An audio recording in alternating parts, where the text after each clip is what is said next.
Mga guys, mga pala mag-chainsaw oil pa tayo.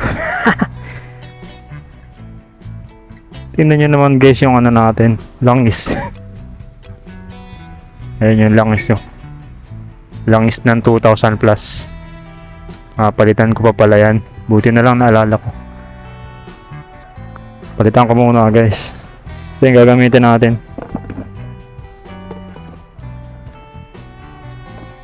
So, kailangan natin ng washer. Pati yung ano. Buti na lang naalala ko. Ganun lang kasimple.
Alright.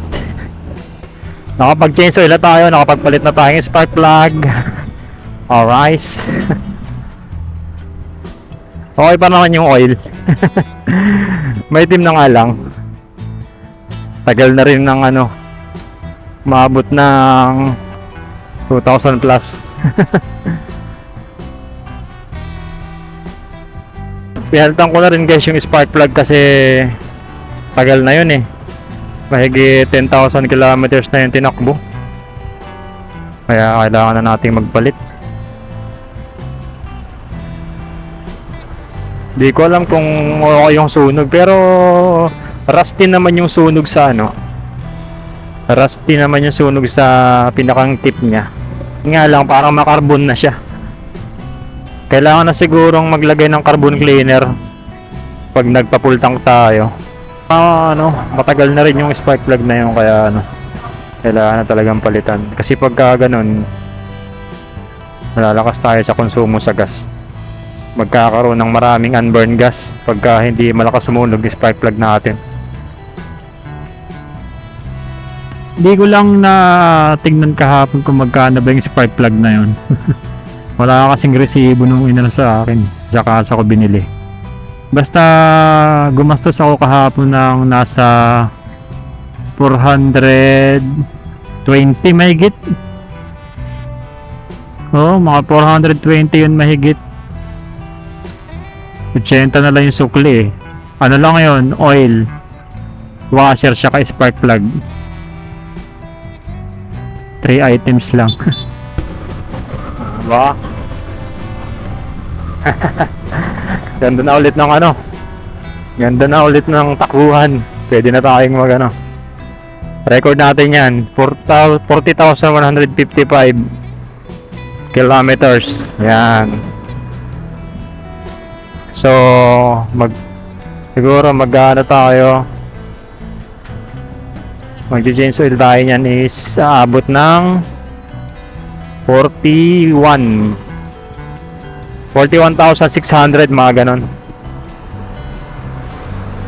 Pag nag 41,600 na, change oil na tayo. Tapos ang palit natin ng spark plug ay 50,000 or 49,000 kilometer odo. Alright.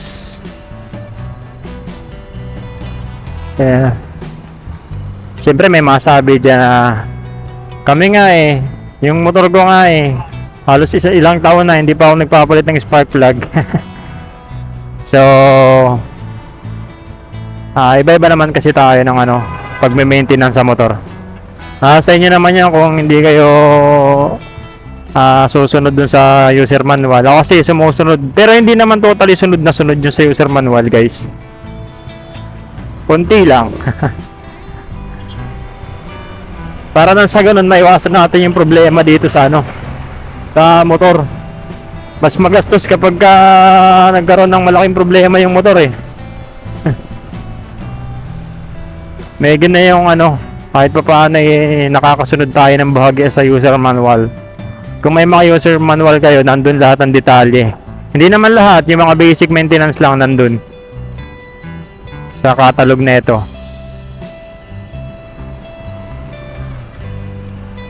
Yung ko nga yung suction valve, ayun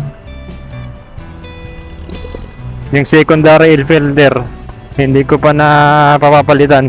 So siguro sa mga next time pag may budget papalitan na natin yun. Wala pa tayong budget ngayon, guys, pumalit ng secondary, mahal kasi yun. 600 yata isang piraso, maliit lang yun, mas mahal pa nga kaysa dun sa dun sa air filter. Yung air filter magkano lang, 400 o 500 yung genuine, mas mahal pa yung maliit eh.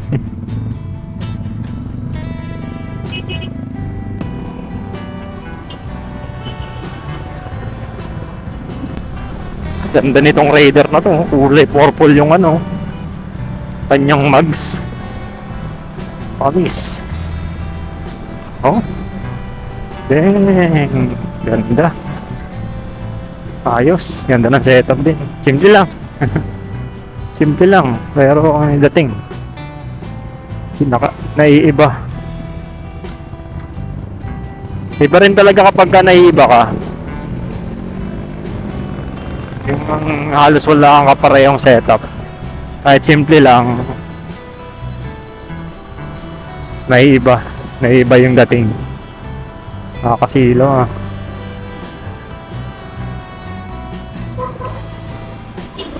Walang signal yun biglang gumaganon ba? Ganyan kalapit yung mga natin sa Philippines. Diba? Sige, pasukin mo.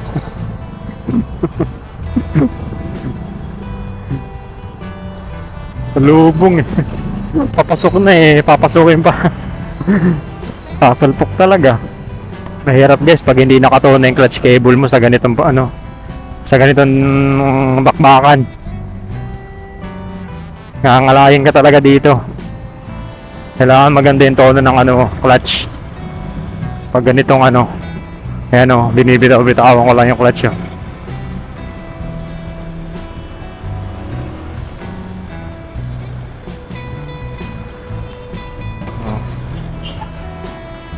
Kunting ko lang sa clutch. Clutch bitaw. Hindi tayo nagbababad kahit nasa traffic, hindi tayo babad sa clutch. Pag mamamatay na yung makina, saka natin hawakan yung clutch. Ganun lang yun. Nahayaan ko lang nahayaan ko lang makina yung pagka yung ramdaman kong pahina na yung makina, saka ako pipigan yung clutch para bubuhay siya. Pero hindi mo bibiglayin syempre. Pag mong bibiglayin ng pihit yung silinyador, mayayari natin dyan ang needle bearing. Lalay lang.